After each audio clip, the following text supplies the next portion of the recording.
മോളെ നീ ഇങ്ങോട്ടൊന്ന് നോക്കിയേ. നിന്റെ സ്വന്തം അമ്മ പറയുവാന്ന് വിചാരിച്ച് ഞാൻ പറയുന്നൊന്ന് കേക്ക് മക്കളെ. എന്നാന്ന് വെച്ചാൽ നിന്റെ ഈ വണ്ണം നെയ്ച്ചിട്ടൊന്ന് കുറയ്ക്കേ. എന്തൊരു ബോറാണെന്നറിയാവോ.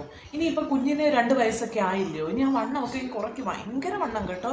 അങ്ങ് നമുക്ക് കാണുമ്പോൾ എന്തോ എനിക്കങ്ങ് ശ്വാസം മുട്ടും. അങ്ങ് ഇത്രയും വണ്ണമൊന്നും പാടില്ല. നിനക്കിപ്പോൾ വണ്ണം വെച്ച് കഴിഞ്ഞപ്പോഴല്ലേ. ഞാൻ പണ്ട് ശരിയാ, നിനക്ക് വണ്ണം ഇല്ലാതിരുന്നപ്പോൾ ഞാൻ ഓരോന്നൊക്കെ പറഞ്ഞിട്ടുണ്ട്. വണ്ണം വെക്കാൻ എന്തെങ്കിലുമൊക്കെ കഴിക്കുന്നു, വണ്ണമില്ലാതെ പട്ടിണി കിടക്കുവാണോ എന്നൊക്കെ ചോദിച്ചിട്ടുണ്ട്.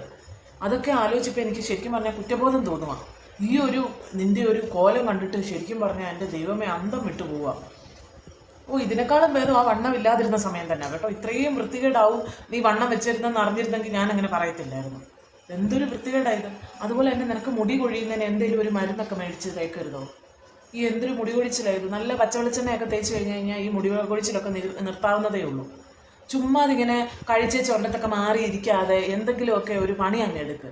അങ്ങനെങ്കിലും ഈ വണ്ണം ഒന്ന് കുറയട്ടെ. 2 മനുഷ്യർ കണ്ടു കഴിഞ്ഞാൽ എന്ത് വിചാരിക്കും? ഇപ്പം അമ്മ ഏതാ മോളെ ഏതാന്ന് അറിയാൻ വയ്യാത്ത കോലമായി. അത് തന്നെയല്ല, നിന്റെ ഈ നെറ്റ് കയറി എങ്ങോട്ടാണ് പോകുന്നത്? നെറ്റ് കയറിയാണ് പുറകിൽ ഇനി 4 മുടി വല്ലതും കാണും. ആ മുടിയൊക്കെ 2ആയിട്ടൊന്ന് വകച്ചിലെടുത്ത് 2 സൈഡിലോട്ട് വന്നിട്ട് ആ നെറ്റിയുടെ വൃത്തികേട് മാറട്ടെ. അതുപോലെ തന്നെ ഈ മുടിയൊന്നും ഇതുപോലെ ഒന്നും പുറകോട്ടൊന്നും ചീകി വെക്കരുത്. ഭയങ്കര വൃത്തികേടാണ് ശരിക്കും പറഞ്ഞാൽ. ഇനിയിപ്പം നെറ്റ് കയറിയിട്ട് ഇവിടെ കുറച്ച് നീ വെട്ടിയിട്ടാലെന്ന് വെച്ചാൽ ഇനി ആൾക്കാർ വലുതൊക്കെ പറയും, ഫാഷനാന്നൊക്കെ വിചാരിച്ച്. ഞാനത് ആൻറ്റി അതിനൊന്നും പ്രോത്സാഹിപ്പിക്കാത്ത. അതല്ലാതെ വേറെ എന്തെല്ലാം വഴികളുണ്ട്. നടുക്കൂടെ വകച്ചിലെടുത്താൽ കിട്ടാൻ മതി, നിനക്ക് ചേരും. അപ്പോൾ അല്ലെങ്കിൽ തന്നെ ഇത്രയും വണ്ണമൊക്കെ കൊണ്ട് നടക്കുന്ന നീ ഇനി സൈഡിലോട്ട് മുടി വെട്ടിയിടാത്ത കുഴപ്പം കൂടെ ഉള്ളൂ. ചിലപ്പോഴേ നിങ്ങളുടെ അമ്മ പറയാത്തതായിരിക്കും നിന്റെ ഈ വണ്ണം വൃത്തികേടാണെന്ന്.